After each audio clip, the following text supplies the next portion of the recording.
Hi friend, तो चले आसलाम आरेकटा video निये। तो आमी आज के रुई माछेर डिम दिए नतून एकटा रेसिपि करब, तो सेटाई तोमादेर संगे तुले धरबो। तो रुई माछेर डिमगुलो देखो लवण हलुद दिए छोटो छोटो करे पिस करे केटे रेखेछि। तो सबार प्रथमे माछेर डिमगुलो आगे भेजे नेब। और एदिके देखो पटलगुलो लम्बा लम्बा करे पटल केटे रेखेछि। एदिके आलू डाटा सब एकसंगे भालो करे रान्ना करब। पुरो भिडियोटा अवश्यई देखते हबे और देखते थाको किभाबे रान्ना करो। तो ওই যে বললাম সবার প্রথমে আগে আমি মাছের ডিমগুলো ভেজে নেব। তো তার জন্য কি করেছি, কড়াইতে দেখো তেলটা আমি বসিয়ে দিয়েছি। তো তেলটা ভালোভাবে গরম হয়ে গেছে আর এবার ডিমগুলো ভেজে নেব। এই যে ডিমগুলো ছোট ছোট করে টুকরো টুকরো করে নিয়েছি পিস পিস করে, তাহলে ভাজতে সুবিধা হয় আর খেতেও ভালো লাগবে। তোর জন্য ডিমগুলো আমি এই যে দিয়ে দিলাম। এবার ডিমগুলো ভেজে নেব। মাছের ডিম যেহেতু একটু তো ফুটবেই, সে তুমি যতই নুন হলুদ আর লবণ মাখিয়ে নাও না কেন। তো চলো ডিমগুলো ভেজে নিই। কড়াইতে ডিম ভাজা হচ্ছে মাছের, আর এই কড়াইতে আমি পটলগুলো ভেজে নেব। এই যে এই কড়াইয়ের মধ্যে পটলগুলো দিয়ে দিলাম। পটলটা একটু ভালো করে ভেজে নেব, তাহলে একটু তাড়াতাড়িও হবে রান্নাটা। আর এদিকে ওই কড়াইটাতে ডিমটাতে ভেজে নেব, তাহলে একদম ঝটপট তাড়াতাড়ি হয়ে যাবে। দেখতে থাকো। তো দেখো আমার ডিম ভাজা হয়ে গেছে। এবার কড়ার মধ্যে একটু পরিমাণ মতন তেল দিয়ে দেব। একদম সিম্পল ভাবে রান্না করব, সহজ আর রান্নাটাও তাড়াতাড়ি হয়ে যাবে। তো কড়াইটাতে তেল দিয়ে দিয়েছি। তেলটা দেখো বেশ ভালোভাবে আমার গরম হয়ে গেছে। এবার ওখানে কড়ার মধ্যে কটা গোটা জিরে দিয়ে দিলাম। গোটা জিরেটা একটু ভালো করে ভেজে নেব। আর এদিকে দেখো আলুটাকে আমি লবণ হলুদ দিয়ে মাখিয়ে নিয়েছি। তো আলু লবণ হলুদ দিয়ে মাখাতে মাখাতে দেখো ওদিকে আমার কড়াইতে জিরেটাও ভালোভাবে ভাজা হয়ে গেছে। তো এবারে আমি আলুগুলো দিয়ে দেব। এইভাবে মাছের ডিম আর আলু আর পটল দিয়ে রান্না করলে ডিম ভেঙে খেতে যা হবে না, সেই টেস্ট করবে না। হ্যাঁ সেই হবে। আর আমার সোনাতন মার হাতে রান্না ফেভারিট। এদিকে পটলগুলোও ভাজা হয়ে গেছে দেখো। এবার পটলটা আমি তুলে নেব। দেখো ভালো করে আমি কিন্তু পটলটা ভেজে নিয়েছি। তো এবার চলো পটলটা তুলে নিই, যার দেখতে থাকো।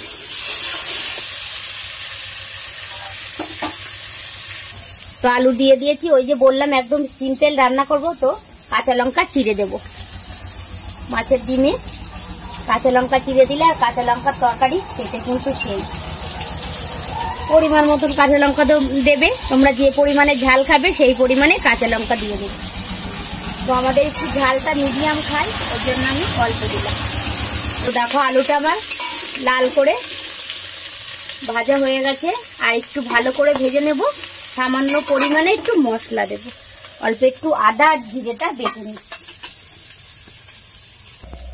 তো এই যে আদা আর জিরেটা বেটে নিয়েছি, আর দুটো ওই যে শুকনো লঙ্কা সাদা তেলে ভেজে নিয়েছি।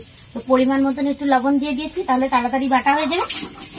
তো অল্প যেহেতু রেসিপি, ওর জন্য অল্প মশলা আমি দিলাম। আর আমরা একটু মশলা অল্পই খাই। তো আদা জিরে আর দুটো শুকনো লঙ্কা সাদা তেলে ভেজে নিয়েছি, তো সেটাকে বেটে নিলাম। তো আমার এই যে দুডলা দিলাম, একদম পুরো মিহি হয়ে গেছে। আর মশলাটা মিহি না হলে খেতে কিন্তু ভালো লাগে না। তো এই যে এবার মশলাটা আমি দিয়ে দেবো। এখানে আদা বাটা, জিরে বাটা আর দুটো শুকনো লঙ্কা বেটে দিয়েছি। তো মশলাটা দিয়ে দিলাম। তো মশলাটা একটু কষিয়ে নেব। আমি কিন্তু অল্প পরিমাণে মশলা দিয়েছি, কেননা যেহেতু অল্প রেসিপি, এর জন্য অল্প মশলাটা দিয়েছি। তো দেখতে থাকো, ভালো করে কষিয়ে নিই। তো মশলাটা কষানো হয়ে গেছে। এবারে আমি গরম জলটা দিয়ে দেবো। 5 মিনিট জল গরম করেছি, তো জলটা দিয়ে দেবো। গ্যাসটা বন্ধ করে দিলাম। এবার পরিমাণ মতন জল দিয়ে দিলাম। আলুটা সিদ্ধ হোক, তারপরে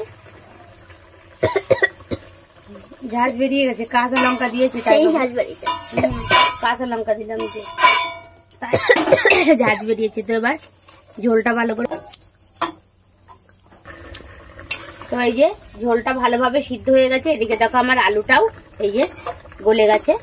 এইবারে আমি এখানে পটল ভেজে রেখেছিলাম আর ডিম ভেজে রেখেছিলাম। ডিমটাই যে আমি কিছুটা ভেঙে দিয়েছি আর কিছুটা এই যে গোটা গোটা রেখেছি। সোনা বললে আমার জন্য গোটা গোটা রাখো, গোটা গোটা রেখেছি আর কিছুটা এই যে ভেঙে দিয়েছি। ভেঙে দিলে ডিম সেই স্বাদই আলাদা। তো এবার পটল আর ডিমটা আমি একসঙ্গে দিয়ে দেবো। পটলটা যেহেতু ভালো করে ভেজে রেখেছি ওর জন্য ডিম আর পটল একসঙ্গে দিয়ে দিলাম। এই যে এবার নেড়ে দেবো, জাস্ট মানে আর একটু ফুটবে, ফুটলেই কিন্তু আমার এই রেসিপিটা পুরো তৈরি। এরকম করে রুই মাছের ডিম কিংবা কাতলা মাছের ডিম দিয়ে এরকম করে আলু পটল দিয়ে মাখা মাখা করে ঝোল করতে পারবে, খেয়ে দেখবে সেই টেস্টি। তো এইবারে আমি আর একটু ফুটে গেলে এই রেসিপিটা পুরো তৈরি হয়ে গেছে আমার। তো ফ্রেন্ড, দিদিভাইয়ের আমার এই ভিডিওটা তোমাদের কেমন লাগলো অবশ্যই কমেন্ট করবে। যদি ভালো লাগে তো একটা লাইক করে দিও। টাটা বন্ধুরা।